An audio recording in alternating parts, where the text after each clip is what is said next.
চলো বন্ধুরা, আজকে আমি রান্না হচ্ছে বাঁধাকপি ভাজি করব। তার জন্য কেটে নিয়েছি বাঁধাকপি, ধুয়ে রেডি করছি। মটরশুঁটি দিব, আলু কেটে নিয়েছি, আর পেঁয়াজ, টমেটো, কাঁচা লঙ্কা। চলো কড়াই বসিয়ে দিয়েছি, একটু তেল দিয়ে দিই। এখন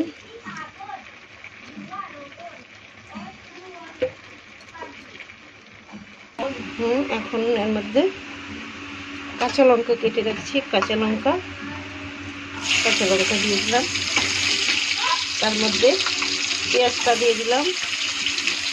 পেঁয়াজটা একটু নেড়ে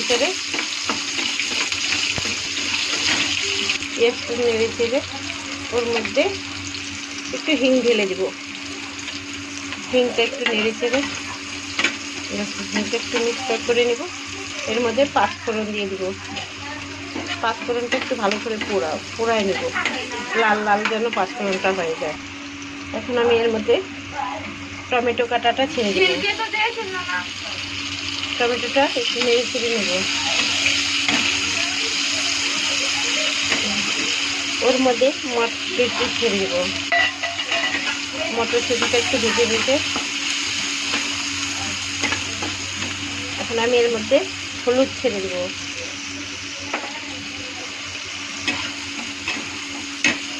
এখন এর মধ্যে আলুটা ছেড়ে দেবো।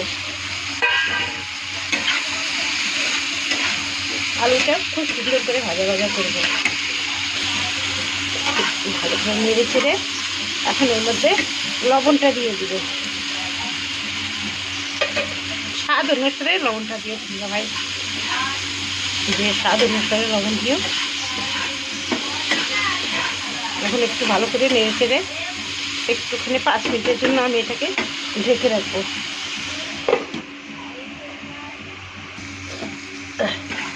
এখন একটু ভাজা হয়ে গেছে, দেখো সুন্দর ভাজা হয়ে গেছে, আর তেলও ছেড়ে দিয়েছে। আমি এর মধ্যে কিন্তু কোনো মশলা ইউজ করব না। এখন একটুখানি চিনি ছেড়ে দেবো। চিনিটাকে ভালো করে মিক্স করব। চিনিটা ভালো করে মিক্স হয়ে গেছে।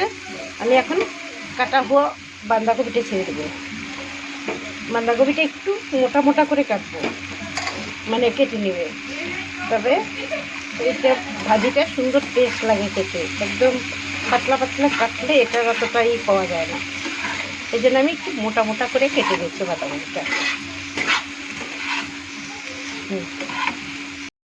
5 মিনিট হয়ে গেছে। এখন দেখি কি এখন একটু ভালো করে নেড়ে নিয়ে আর একটু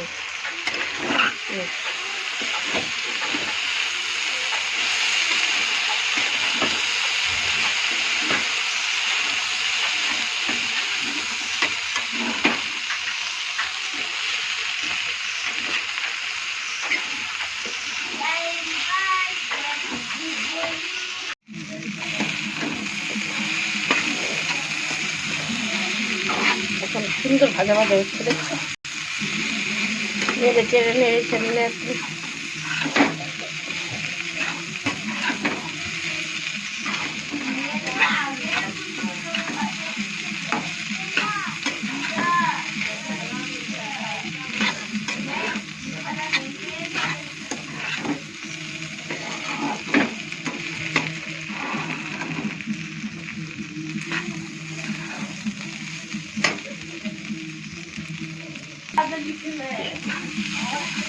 দেখো সুন্দর ভাজা হয়ে গেছে। এখন আমি এর মধ্যে একটু ধনেপাতা দিব, দিয়ে নামিয়ে নেব। দেখো একটু ধনেপাতা দিয়ে দিচ্ছি। এখন একটু নেড়ে ছেড়ে